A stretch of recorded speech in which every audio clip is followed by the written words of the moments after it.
26 février 2022, le ministère de la Santé et de l'Action sociale a reçu les résultats des examens virologiques ci-après. Sur 1222 tests réalisés, 15 cas ont été déclarés positifs, soit un taux de positivité de 1,22%. Un cas importé a été noté au niveau de l'AIBD. 14 cas sont issus de la transmission communautaire. On décompte dans la région de Dakar 10 cas positifs, dont 8 cas dans le département de Dakar, 1 cas dans le département de Pikine, 1 dans le département de Rufisque. Dans les autres régions, on a noté 4 cas, dont 1 cas à Kédougou, 1 à Mbour, à Thiès et à Ziguinchor. 15 patients suivis ont été contrôlés négatifs et déclarés guéris ce jour. 2 cas graves sont pris en charge présentement dans les services de réanimation.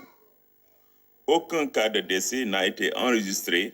ce vendredi 25 février 2022. L'état de santé des autres patients hospitalisés est stable. À ce jour, depuis le début de la pandémie, 85 666 cas ont été déclarés positifs, dont 83 610 guéris, 1960 décédés, paix à leur âme, et donc 95 sont présentement en traitement dans nos services.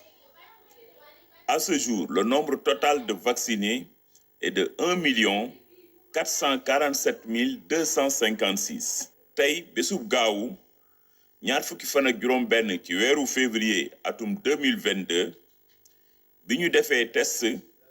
ci junni ak ñaar téeméer ak ñaar fukk ak ñaari nit am nañu fukki cas ak juróom yoo xam ne ñoo am doomu jàngoro bi loolu daf ñuy jox taux loolu ñu naan ci positivité 1,22%. loolu nag am nañ ci benn cas fële ci aéroport Blaise Diagne ci leneen li ci des fukk ak ñeent ñoo am loolu ñu naan transmission communautaire ñi am doomu jàngoro bi te xamuñu fu ñu ko jëlee ci fukk ak ñeent yooyu région de Dakar am na ci fukki cas ñu am juróom-ñett ci département Dakar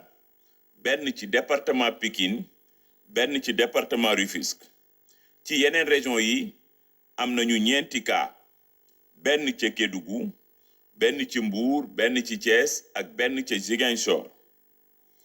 fukki nit ak juróom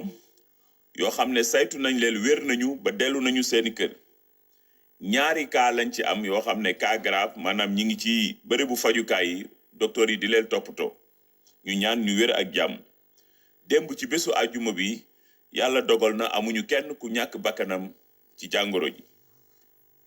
ñeneen ñi nga xam ne ñi ngi leen di saytu ci bërëbu fajukaay yi seeni santé mi ngi tane bu baax bi jàngoro ji tàmbalee ba léegi ci suñum réew am nañu juróom-ñetti fukki junni ak juróomi junni yu teg juróom benn téeméer ak juróom benn fukk ak juróom benn yoo xam ne ñoo amoon doomu jàngoro bi ci lim boobu am nañu ci juróom-ñetti fukki junni ak ñetti junni ak juróom benn téeméer ak fukk yoo xam ne wér nañu ba dellu seeni kër am na ci nag junni ak juróom-ñeenti téeméer ak juróom benn fukk yoo xam ne ñàkk nañu seen bakkan ñu ñaan yàlla dolli leen njéggal waxtu wi ñuy wax ak yéen am nañu juróom-ñeent fukk ak juróom yoo xam ne ñi ngi ci hôpital yi ñuy saytu seen yaram ba mbir mi tàmbalee ba nëgë ni nag jàngoro ji ñàkkagul nañ ci suñum réew lu million bu toptal juróom-ñetti téeméer ak ñeent fukk ak ñett ak juróom-ñaari junni yu teg ñaar téeméer ak juróom fukk ak juróom benn